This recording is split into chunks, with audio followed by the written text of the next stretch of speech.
Assalamualaikum warahmatullahi wabarakatuh.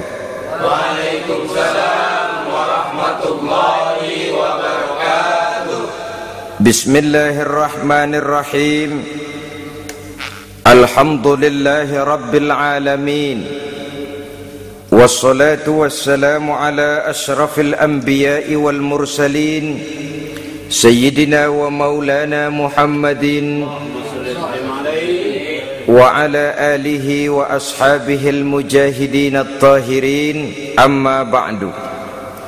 Saudara-saudara kaum muslimin seiman dan sekeyakinan yang berbahagia, pada suatu hari seketika sedang berkumpul dengan para sahabat, Rasulullah pernah memberikan peringatan. Beliau bersabda, yushiku an tada'a alaikumul umamu kama tada'al akalatu ala qas'atiha. Pada suatu saat nanti akan datang di tengah-tengah kamu, wahai umat Islam, di mana orang-orang lain di sekeliling kamu akan bersatu mengerubungi kamu seperti bersatunya orang-orang mengerubungi makanan di atas meja hidangan.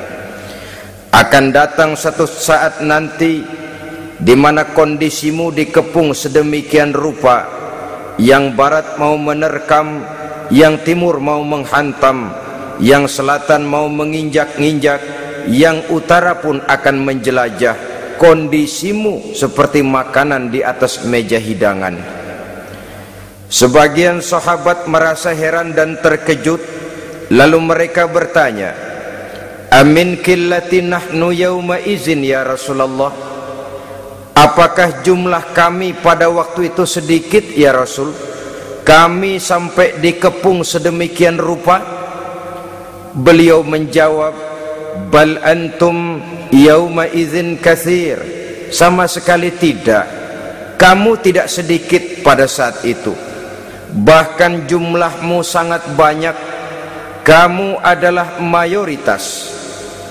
Walakinnakum ghusa'un ka ghusa'is sail, tetapi keadaanmu saat itu persis seperti buih di lautan, banyak tetapi centang perenang, banyak tetapi tidak punya daya dan kekuatan, banyak tapi dipermainkan gelombang lautan, dihempaskan ke tepian pantai tanpa punya makna dan arti.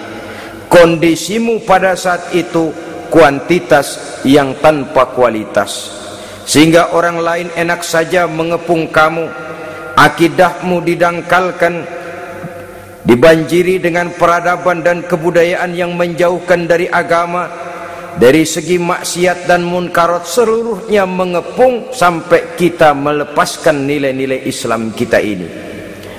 Dan celakanya, sambung beliau, wal yanzi'anna fi qulubi aduwikumul mahabata minkum, akan dicabut kehebatanmu di mata musuh-musuhmu, sehingga pada saat seperti itu orang lain memandangmu umat Islam enteng saja, remeh saja, tidak ada apa-apanya. Sudahlah, pokoknya umat Islam sikat saja, umat Islam enteng, umat Islam kecil, umat Islam tidak ada apa-apanya. Alangkah ironinya, alangkah menyedihkannya, memilukan dan sekaligus memalukan.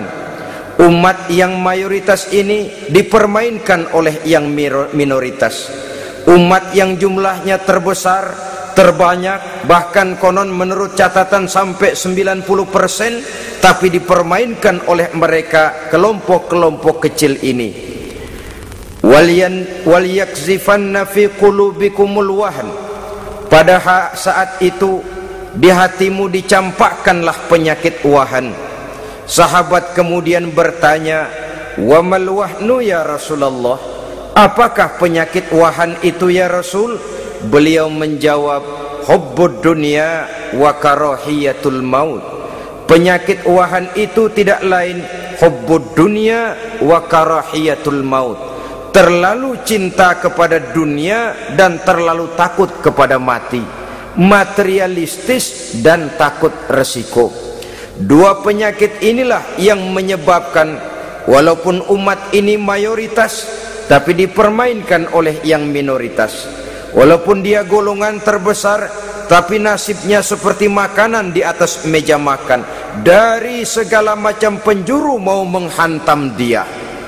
Saudara-saudara kaum muslimin yang berbahagia, ini merupakan analisa sosial bahwa pada satu saat nanti akan terjadi di tengah-tengah umat di mana kita dihantam dan diserbu dari segala macam penjuru.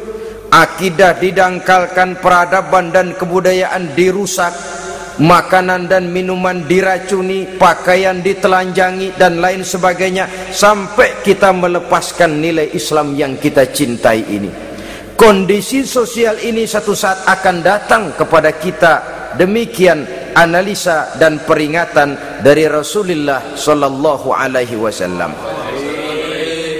Marilah sekarang kita melihat, adalah benar bahwa di zaman sekarang kita insya Allah tidak akan mengalami perang Badar sehebat yang pernah dialami oleh Rasul dan para sahabatnya. Tetapi sesungguhnya perang yang kita hadapi di zaman sekarang ini tidak kalah hebatnya dengan perang Badar, tidak kurang dahsyatnya dengan perang Uhud, tidak kurang ngerinya dari perang Khandaq. Hanya saja yang kita hadapi sekarang ini bukan ujung pedang, bukan ujung tombak, bukan ujung panah.